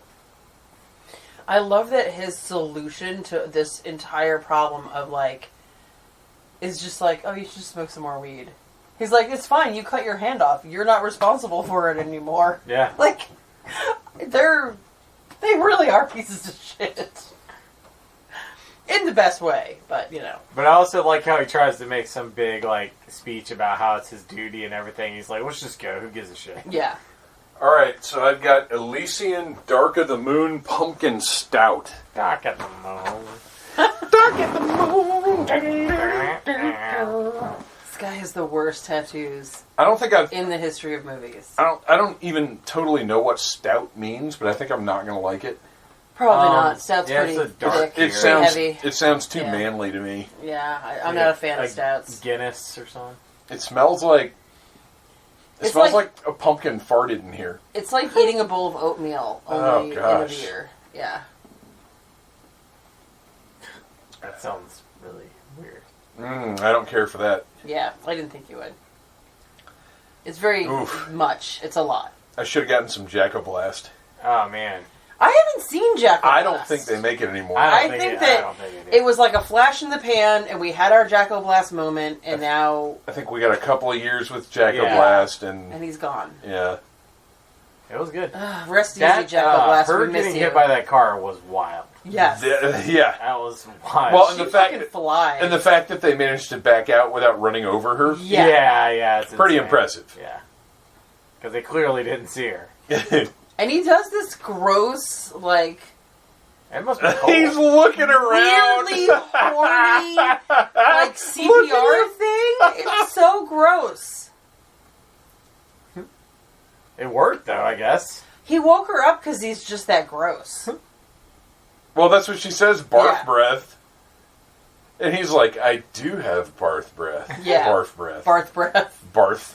Barf. From you can't Kids do that on television. I heard that. So they're dressed like Kiss, and they're playing like an Ace Frehley song. But I will say, when this song was playing, I was like, ooh, this music sucks. Why aren't they playing Kiss? That was my first thought, so... I'm willing to bet it was much cheaper to get an Ace Frehley song than to get a Kiss song. I'm sure. Yes. They're like close enough. But the problem is nobody knows that. Yeah. I think it's funny that his costume is Kiss makeup and a Kiss shirt. T-shirt. Yes. And a ponytail on top of his head. Phoned it in. And hers are just, her tits are out, which, you know. Yeah. That's awesome. I mean, that's all you Kiss need, makeup really. and tits. Yeah. Which, honestly, most costumes can be just whatever and tits, and you're good. That's how the whole sexy fill-in-the-blank phenomenon has happened. Yeah. I saw sexy Chinese takeout once. God, those boobies are very voluptuous. Not bad. It's like you're getting real handsy there. Man, that thing is going at him. It's really needing them.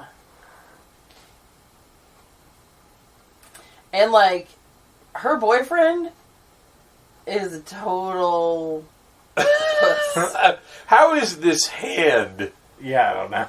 So strong. It's cares? like how does Chucky kill people? Right. Like, you have to just, like, forget about any sort of leverage or physics. It's demonic force, you know? It's, yes, that's exactly it. That's what it is. I do love how Foggy's holding his fucking head on. Yeah. And it was like when Anton, earlier before he cut his hand off, in every scene, he's still doing business with his hand. Even if it's not the focus of the scene, he he's still kept doing it up some, the like, whole wacky time. shit. And that's Penub's smart, doing though, the same thing. Yeah. Every time you see him, even when he's dancing later, he's holding his head Yeah, up. he is. He's like, I don't know. It's really it's great. Awesome. Yeah. You know what's not Three main great? guys are These fucking glorious. fucking douche nozzles playing the Ramones. I love them. I will say, when I saw this as a teenager or preteen, You know what also isn't great? Sorry, her dancing, it sucks. Go on. It's really bad. Go on. Sorry. So when I saw this as a preteen, I straight up thought that I Want to Be Sedated was an Offspring song. Because I was like super into the Offspring, and I was like, oh man, I wonder what album that's on. That's cool. Well, I'll say, I will go with you on that one and say that I didn't know Smash It Up was not an Offspring song. Oh, yeah. And I was like, fuck, I hate that I have, because I like that song. Yeah. I was like, fuck, I hate that I have to like a song by the Offspring that I found out it's actually by the Damned. And I was like, oh, cool, I don't have to listen to these fuckers. I can go buy a Damned album and hear that song. A much better version of it. What is this guy with the Burger King hat and the Joker suit? It's fucking weird. What is that woman wearing a tablecloth and a weird mask? There's some interesting costumes here. Yeah, you could definitely... this would be more of a blog write-up. Like freeze-frame pictures. Yes. It would be very good. So there's like a belly dancer, of course. There's like 3 belly dancers. There's Genie, I guess, with glasses on back there. Yeah, there's an angel. That guy's dressed up like an asshole. God damn. I love his little dance. I really don't his fucking little like head dance. Yeah, Penub's dance is hilarious. Yeah. He's just so happy to be dancing with that devil girl. Yeah. Tanya, right? Yeah. Sure. I hope it works out for him. Yeah. I hope he gets a piece of that. No, actually, there's a moment after this where Seth Green is like, because they started making out, and he's like, "This is literally illegal." Yeah. So here we have, I can't remember the actor's name. Oh, super but creepy. He's from Son of the Beach. Yeah. He's like, this guy's been in he's a character actor. He's done a lot of comedy stuff. He's hilarious. He's always playing like a principal or like someone in charge. Yeah. He's always like mildly creepy and weird Yeah. in some way, I think. Yeah, for sure. And this is just a great little cameo and another great death. I still never saw Kyle Gass. I don't believe he's in this. Dude's wearing penny loafers. This is like the grossest. Ugh. It's like he's a school principal that he's there to like chaperone the dance, and he's in his office calling a sex line. I mean, I doubt to, it's like, really that far-fetched. Ugh. And now he has no wiener. It's true. It's pretty funny, though. This man has no dick. The hand coming out of the fly, that's the oldest trick in the book. That's funny. It's funny. That'll never not be funny. I mean, dick jokes are always funny. Sure. Always. Thrilling. Bingo. That's such a good thrilling music. These subtitles are like top notch. Yeah, no, they're really I want good. to know who did them because they did a great fucking job. They spent a lot of time on it. Well, and I'm wondering now, as we mentioned, this is a Scream Factory release, and I haven't watched many with subtitles. I'm wondering if this is just common to those. Like if you are getting the deluxe. Maybe subtitles. they went and redid them and like did their own thing. I love that. I think that's possible. I'll have to go back because I've still got the DVD of this. I'll never get rid of it because, like I said, it's the first one I bought, so it's weirdly sentimental to me. And the DVD has sweet ass old school animated menus. Oh, nice! Nice. That's awesome. Which I can't tell you how many DVDs I've got where I just won't get rid of them because the new editions don't have those menus. The House of Thousand Corpses. I was just getting ready to say. One of the best ones DVD ever. menu ever. Well, okay, so that one's amazing. Yeah. But the UHF DVD menu is, like, I don't know, it's a lost art. I don't know why animated menus went away. I don't either. Yeah, I don't either. Yeah. I also love that we find out that, like, Debbie's plan all along was just to stab the shit out of him. Yeah. She's like, no, I have a way to cure it. You're gonna die, motherfucker. Yeah. You evil hosting fuckstick. I do like how he's like, it kind of almost like, it's like he's forgotten about the demon thing and he's just mad about him taking his car. Yeah. You know, that is what he's mad about. Yeah. He's like, you can go ahead and do what you want, but I'm still pissed about my truck. But he is like, I think the knife's a little much, babe. Oh, and the fucking druid time. And again, it's just funny. If this movie had come out now, even in some limited capacity, that watch would be available to purchase. Oh, yeah. And I would totally buy one. Because it's awesome. It's really fucking cool. Pink. I'm going to just see if 6 minutes to midnight druid time. I'm going to see if anything comes up for Idle Hands watch. Probably not, because it's so elaborate. I'm making a note of what time it is now. Because she's like, oh, we've got 6 minutes. And there's a lot more movie after this. Oh, of course, you put in Idle Hands watch, and everything is watch Idle Hands online. I hate our fucking modern world. It's stupid. What do I have to look up? Idle Hands wristwatch? Pocket watch? Druid watch. Druid watch. Oh, there you go. Druid. Look at her gajongas. She's got huge tracts of land. No. I'm not getting anything. That's a shame. Yeah, I mean... Okay, now what about... They might not have the market that we think. There's like several lines of inhalers, or pipes that look like inhalers. That's like a thing. Oh, okay. I wonder... Not because of this movie, I think it's just a thing. I wonder if it, like, came from this thing. Maybe, yeah, this could have been the start of it. Oh man, that would have been a good freeze frame. Like, there's like, it showed every costume in there for a second. And some of them are really suspect. Yeah. Some of them, it's just some shit that they had lying around in the props That department. shit's amazing. Just rips the fucking top of his skull off. And it looks great. Oh, yeah. And he looks very surprised. Yeah. As one would be, I think, if a disembodied hand fell on your head ripped It's like giant, like, jack-o'-lantern like situation behind him, behind the band, looks insane and way too cool for a school dance. I know. Definitely way too cool for the Offspring. Did you ever go to a school dance that had like a band? No, that doesn't happen outside of movies the and Offspring TV played shows. my school dance. But like, I had never ever been to a school dance that looked anything like this bullshit. No, the closest anything. We have like 3 balloons and a streamer. The closest anything I've been to that looked like this was that Atlanta Zombie Apocalypse party. Like, yeah, and that was glorious. That shit. That was like a Halloween party out of a movie. That made, I mean, it seriously, it like made my life. Yeah. It was because I never imagined it's so I funny would that go, all of us were there. It is. It's wild. Yeah.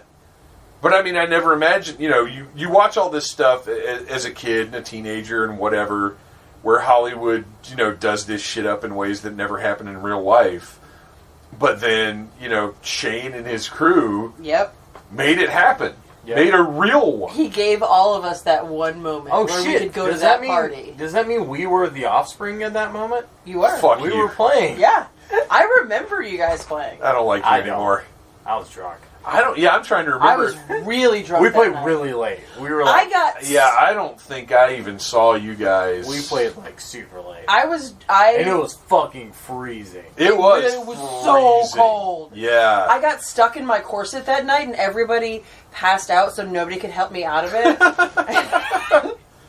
Somehow, I don't know, it was the whole thing. I ended up waking up topless the next day. There was a Christmas tree in the room. It was a very strange night. This shoe is fucking unstoppable. It really is.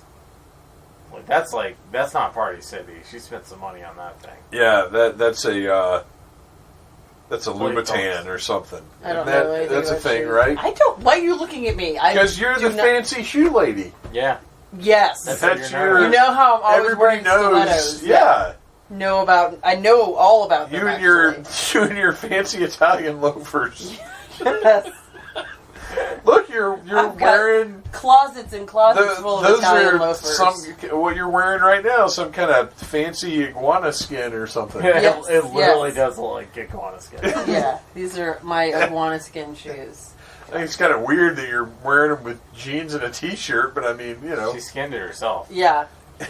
It's actually just 2 iguanas that I hollowed at and put my feet into. You just stuck your feet into an iguana's mouth? Yeah, exactly. Just 2 iguanas.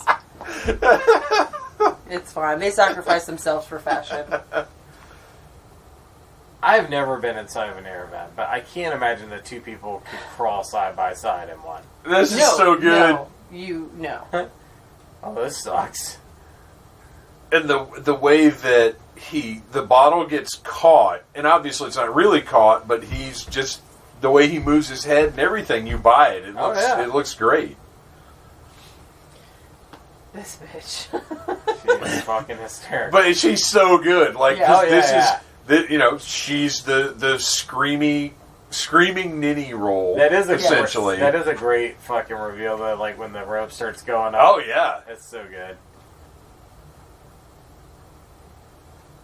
I mean, so it's like the hand can fly around. It pretty much can. Yeah. And also, like, why wouldn't she get up underneath her and pick her up?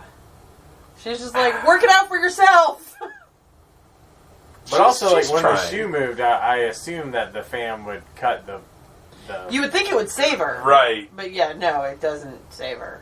But it wouldn't. It would wind it up like that because it didn't have enough momentum to just cut through it. Because the rope was hanging against the fan blade. I guess you're right. So when the fan started, it wouldn't have cut through it. It would have done that. Yeah. And look, I'm not trying to It does set up this great moment right here. Yes. And this moment is glorious. Oh no, I prefer her. I'm not going through all of this, Tanya. And what's funny is they get away with being so macabre because they're fucking dead. Yeah.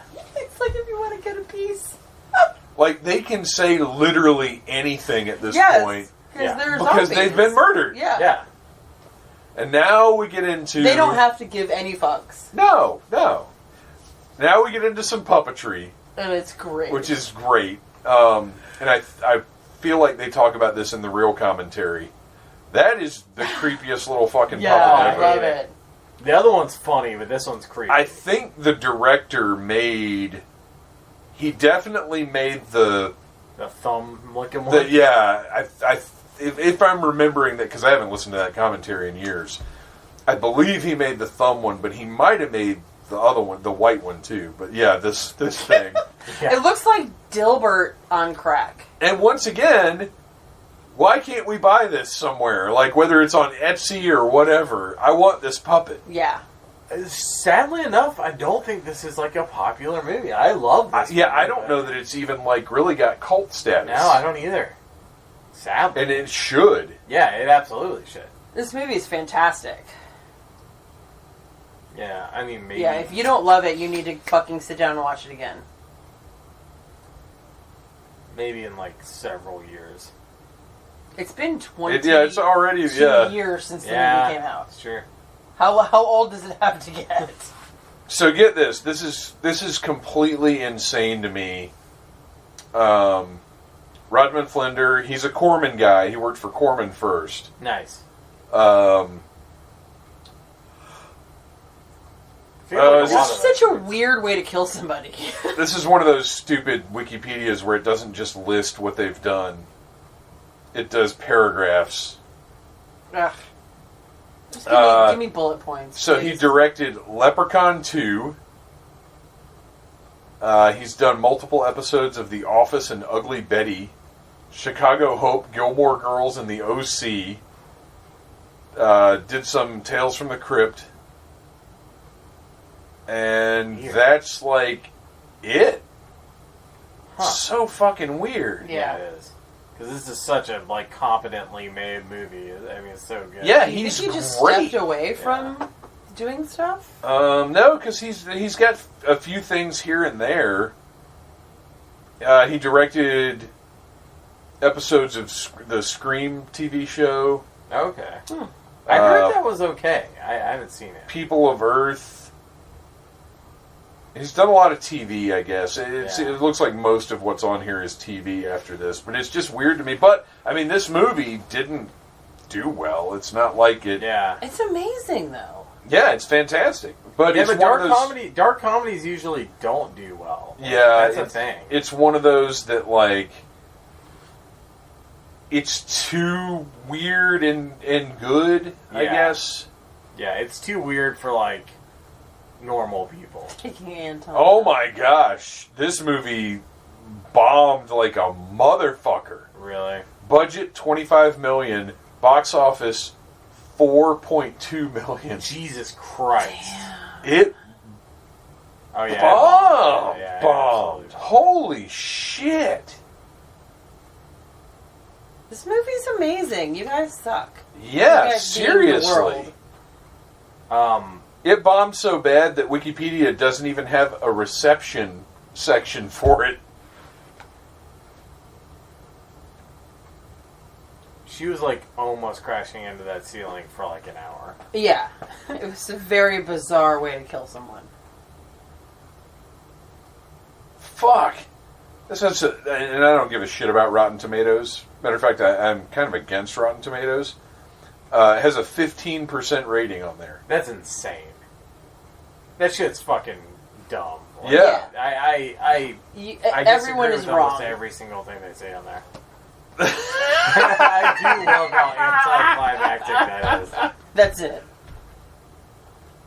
And originally, the ending was going to be this huge sequence in a pool with a wall of hands and this really elaborate thing, and the studio was like, perfect. We're not paying for that. Yeah. So instead we get this, which I think it goes with the movie better. No, I love that. Because sometimes especially with horror comedies, sometimes if you go too big at the end, it ruins it. And it's because you go too long without laughing. Yeah. It ruins the tone. Yes.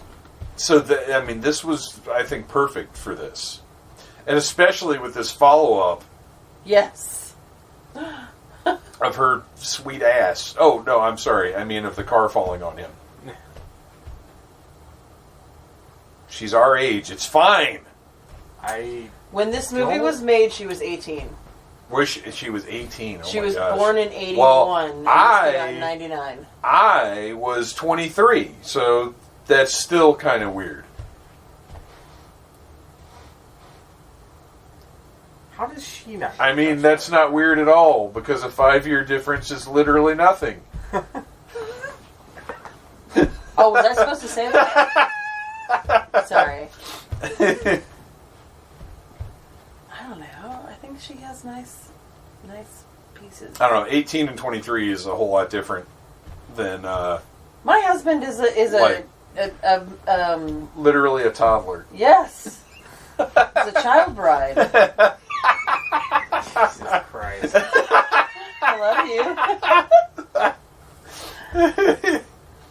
I mean, when this movie came out, to put things into perspective, when this movie came out, my husband was 12. I was 23. So that tells you when you guys leave, let me know if you need help getting him into his car seat. Jesus. He looks like with his hair washed, he freaks me out. He looks like Tim from Tim and Eric. Oh, he does. Holy shit. It's weird. That's funny. Well, especially part of it is because his neck is kind of smooshed up over the cast. I think that's because he's got a pretty strong jawline, but right there it's kind of mushed up looking. Smoosh jawline. Yeah. So here we go, playing Santeria for some reason. Yeah, I don't when like they that. have the appearance of the heaven angels, they're playing Santeria. I like Sublime, but I completely understand anybody who does not like Sublime. I get it. But it's just an odd musical choice. It is. Yeah. But yeah, once again, dude's totally gonna go to jail. Yeah. 100%. The minute somebody checks out his house. I mean, unless they buy the story about his hand. I mean, his parents are buried in the backyard. Oh, my hand was possessed. Yeah. That's why my dead parents are buried in the backyard. And there's cops in the living room. He's 100% going to jail for the rest of his life. As soon as there's probably a cop outside the door of the hospital room right now. Definitely should have just died. And this is such a good little callback Yes. to earlier when he said Anton screams like a girl.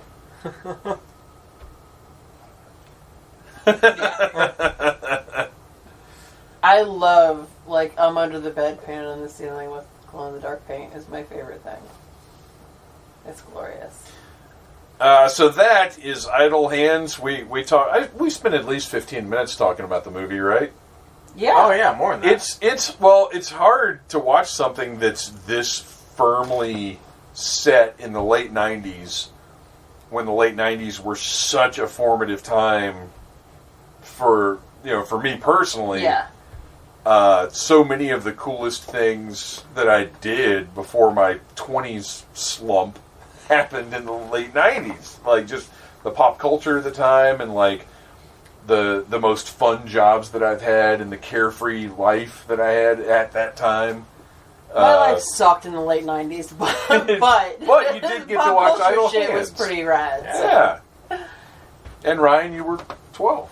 Yeah. And for this one, you were old enough to see it at the time. I thought this fucking shit was hilarious. So, this is something that, for the listeners, if you haven't seen this, I don't know why you just listened to this without watching it. But, really should. But thanks for being a listener, I guess. Yeah.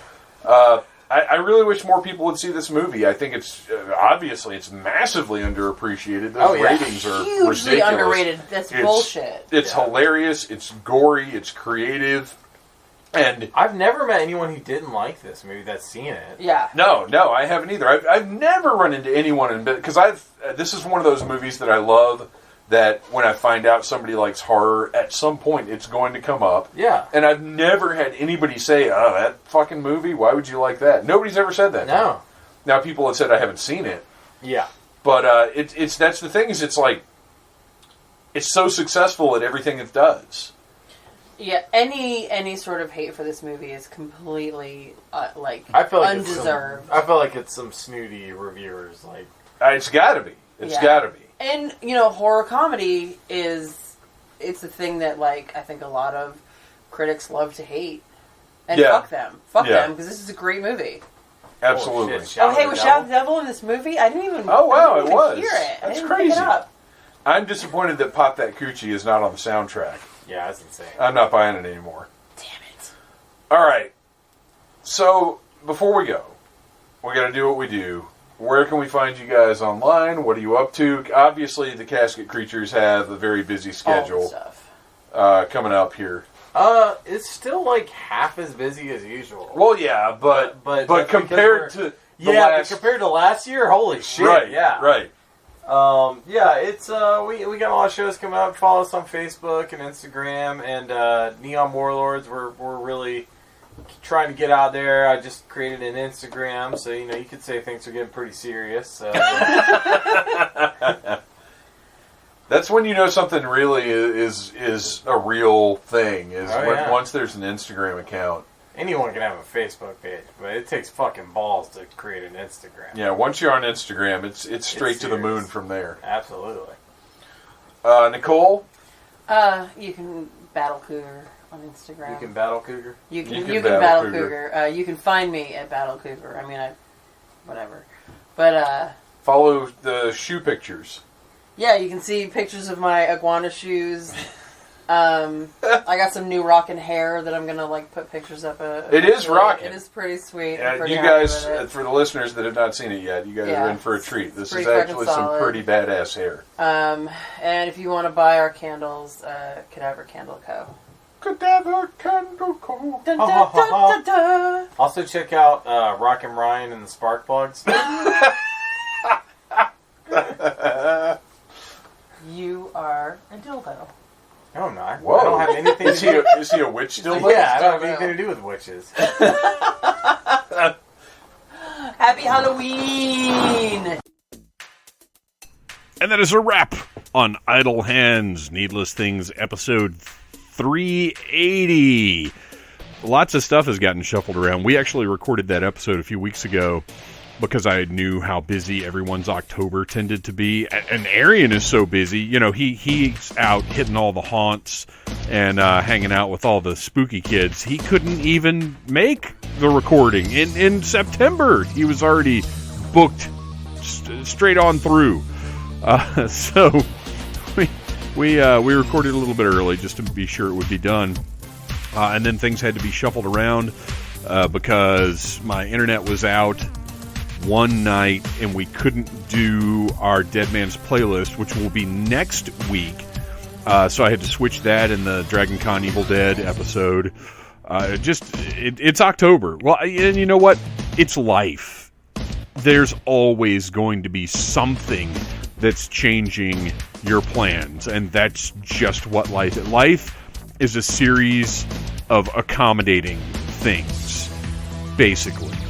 And that's okay, because we all just do the best we can. And right now, the best we can is just being as spooky as possible. This is a fun thing I've done the last couple of years, I think, is on Facebook, which I understand Facebook is disgusting and awful, but I've filtered it down to only pleasant people. Like anybody who pissed me off was blocked long ago. Because I'm just there to have fun. I'm not there for any other reason than to just post pictures of pugs in spider costumes. But I have a photo album that's all of the spooky stuff that I've been watching this year, and it's just a fun little thing to do. I watch a movie and I throw the poster up in there. It's just a fun way to follow along. Stuff like that. Do what you can. Have fun. I love you guys. You have been listening to a Needless Things podcast. You can follow Needless Things on Facebook, Twitter, Instagram, and at needlessthingspodcast.com. Love you. Mean it. Uh-huh.